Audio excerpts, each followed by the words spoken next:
जय माता दी। स्वागत है आपका हमारे चैनल प्रभु भजलू में। नवरात्रि के 5वें दिन माँ के स्वरूप स्कंद माता की पूजा की जाती है। देवी स्कंद माता की पूजा भगवान कार्तिकेय की माता के रूप में की जाती है। भगवान कार्तिकेय यानी भगवान शिव और देवी पार्वती के पुत्र, जिनका एक नाम स्कंद भी है। हालांकि देश में कई राज्यों में देवी स्कंद माता को पद्मासना के नाम से भी जाना जाता है। उन्हें ये नाम इसलिए दिया है क्योंकि वो पुष्प पर विराजमान रहती हैं। मान्यता ये है कि इस दिन माँ की पूजा पाठ करने से,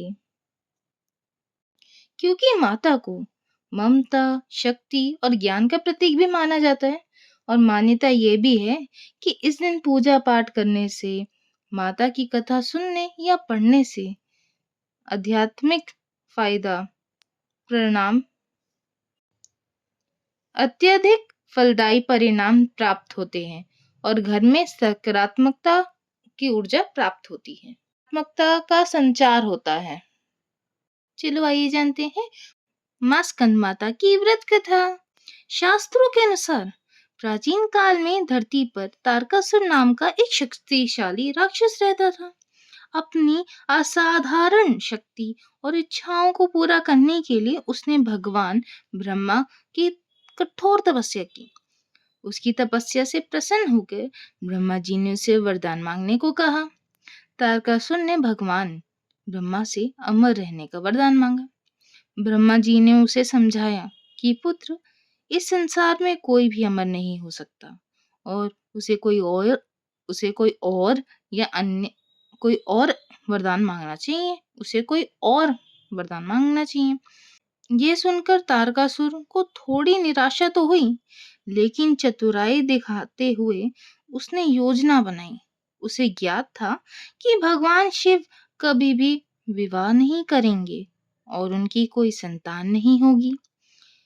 इस विचार के आधार पर तारकासुर ने ब्रह्मा जी से विशेष वरदान मांगा कि उसकी मृत्यु केवल भगवान शिव के पुत्र के हाथों से हो।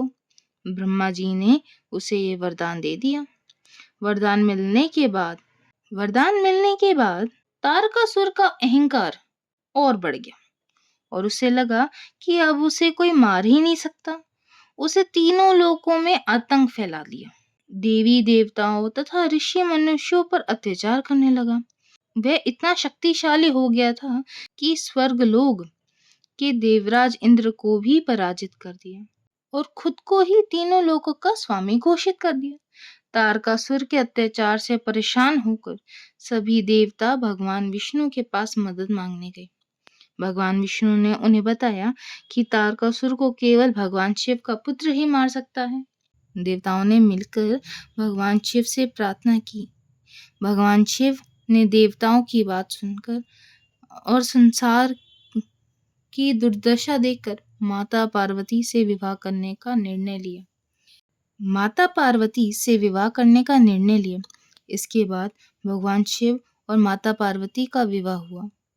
उनका फिर एक तेजस्वी पुत्र का जन्म हुआ, जिसका नाम कार्तिकेय या स्कंद कुमार से भी जाना जाता है। मैं इस कथा से आप लोगों के लिए माता से प्रार्थना करूंगी कि माँ आप सबको तेजस्वी बालक दे। Happy birthday Kalu. वैसे तू काला तो नहीं है, मगर मैं तुझे प्यार से कालू बोलती हूँ। और तू आज 1 साल का हो गया है। तू हमारी लाइफ में 26 सितंबर 2024 को आया और आज तो 1 साल का हो गया। और आज मैं स्कंद माता की कथा सुन रही हूँ और बोल भी रही हूँ। मैं आशा करती हूँ कि स्कंद माता तेरी हमेशा रक्षा करे। जय माता दी। और आप सबके बच्चों की भी माता हमेशा रक्षा करे। जयकारा शेरा वाली दा, बोल साचे दरबार की जय।